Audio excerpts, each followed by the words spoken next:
Making a Murderer, Netflix and chill.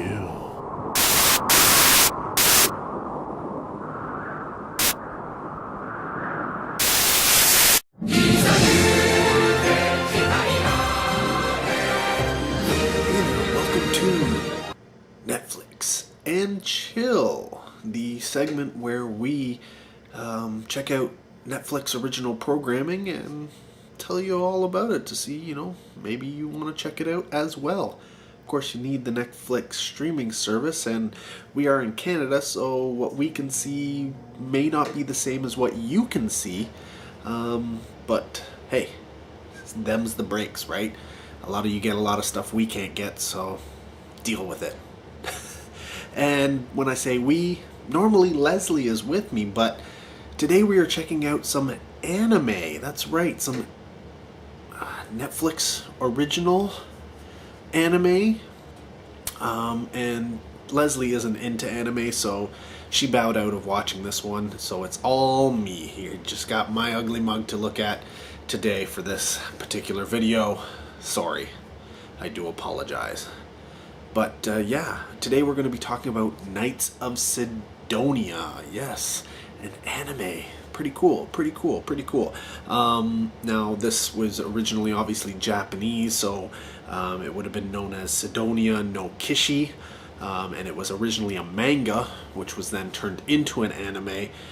So it was broadcast on television in Japan. As far as I know, it hasn't been broadcast on television anywhere outside of Japan, so I guess that's how the Netflix original comes around, because they are the ones who have the rights to it and are essentially broadcasting it, I believe, on all of their streaming platforms, regions, or whatever you want to call them. So you should be able to check it out. It's well,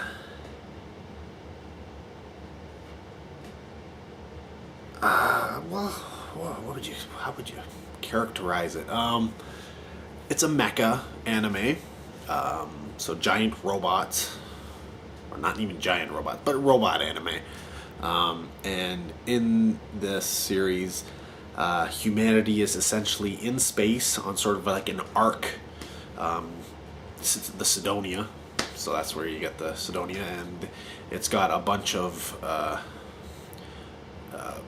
soldiers who pilot the mecha. There's the knights. That's for the Knights of Sidonia, and they have to deal with something they called a Ghana, which are like parasitic aliens, which essentially attack, envelope, and mutate the things that they touch, and they're constantly you think of it like Battlestar Galactica, as Sidonia would be the Battlestar Galactica, and the Ghana would be the Cylons attacking it, kind of, but not the same, obviously. There's no robots in Battlestar. That's where the similarities, I guess, end. But yeah, the story is set in like the year 30, almost 3400, late 33s. I don't know. It sort of jumps around a little bit. So, but it's 1,000 years after the fact that mankind has left the Earth, because it was destroyed by the Ghana, and so they're kind of fleeing. And they have, just like in Battlestar Galactica, there's a fleet of ships, right? But the Sidonia is, like I said, the battle star, essentially.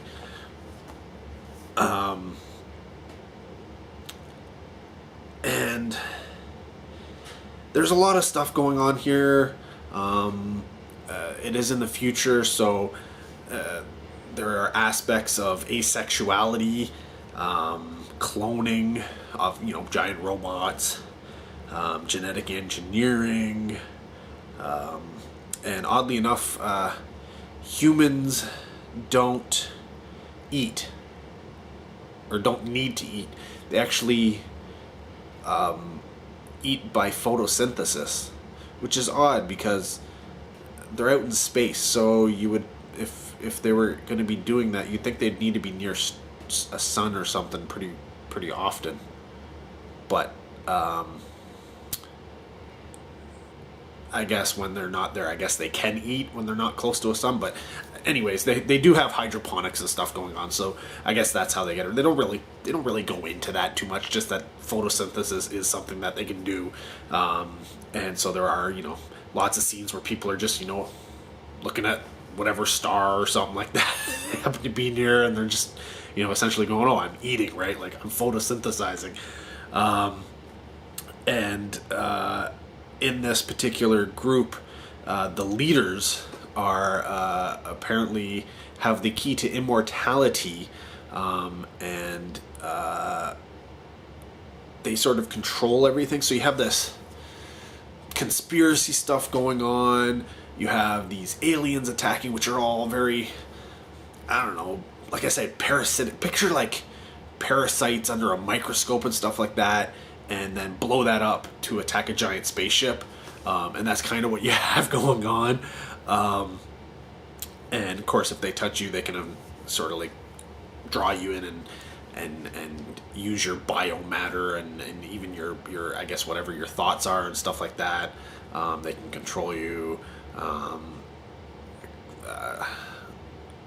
Yeah, they just whatever they touch, they sort of take in. Not unlike the Thing, like the alien in the Thing, similar to that actually with the way they look and blah blah blah.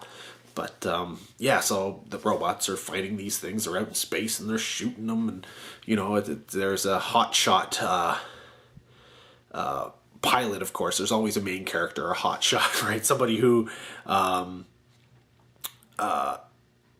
has a tendency to have skills that are higher than the rest. And I don't know why, but this guy's obviously a brilliant statistician, strategist. Just can compute things in his head. And he has been living. What was it? He was living underground, and he was training on a simulator, and this is how he knows how to fight and use all these robots. And so he just sort of jumps in there and is able to take over, being the best and essentially the person they rely on. And his name is Nagate Tanizaki. Tanizake. Nagate. Guess you gotta say it in the proper Japanese, right? But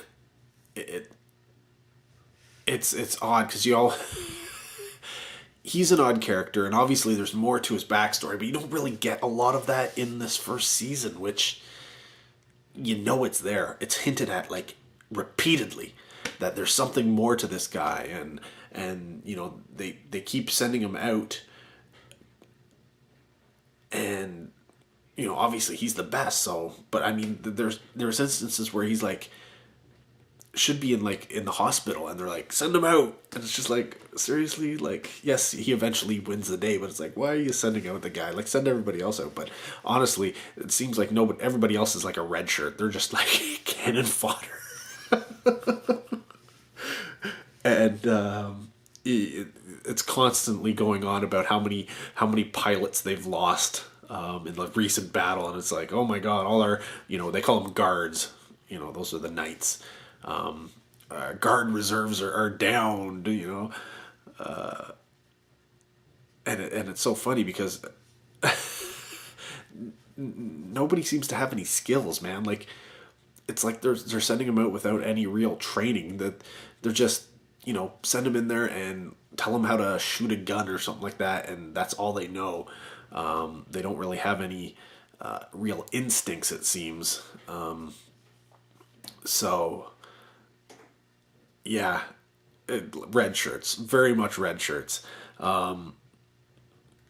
But yeah, that's essentially it. It.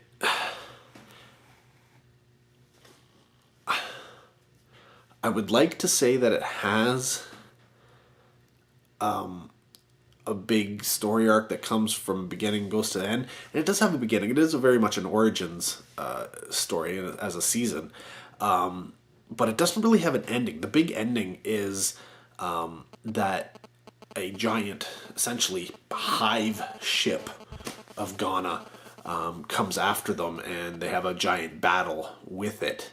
And normally, all their tactics that they've used previously just don't work on this one, and so they throw everything they have at it, and that's the conclusion of the first season. But you know that there's obviously more to it, because you haven't learned about Nagare and his enough of his past and what's going on there, and the immortals and the politics and the yeah, there's so much of it that's all totally hinted at and developed but never followed through on. So that clearly that the show has to go on. And yes, there is a season 2, but that's for another review. So would I recommend Knights of Sidonia? If you are into anime and you like it to be mostly straightforward, then I would say this is definitely up your alley. If you're more into the ones that are very artsy and not straightforward, have a very weird sense, because a lot of anime is just really weird, and doesn't have a linear story so much as a story that jumps all over the place and can often be hard to follow, very hard to follow sometimes. If that's your book, if that's what you love, this isn't really for you. This is more of those who are into Gundam, or Robotech would be a good comparison, kind of. I guess it's different enough, but there's still things that are the same. So it's familiar enough, but at the same, there's still enough of a difference to it to make it slightly original, but not completely. So yeah, not sure what you're looking for. If you're looking for something completely original, this is not for you. But most mech anime really isn't original, is it? It is the same old.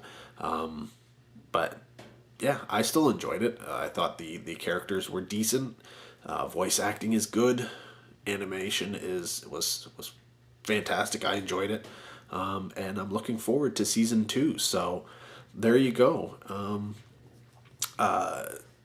Yeah, I don't want to give too much away about it because there's so much more I could go into, but to do so would ruin some things and give away too much. But Battlestar Galactica, that's the best thing. Put some robots, Gundam robots, into the Battlestar Galactica universe, change the Cylons into parasitic alien type things, and there you go. Anyways, let me know if you've watched Knights of Sidonia. Comment down below. Keep it spoiler free. Thanks for watching. Till next video, take care. Have a good one.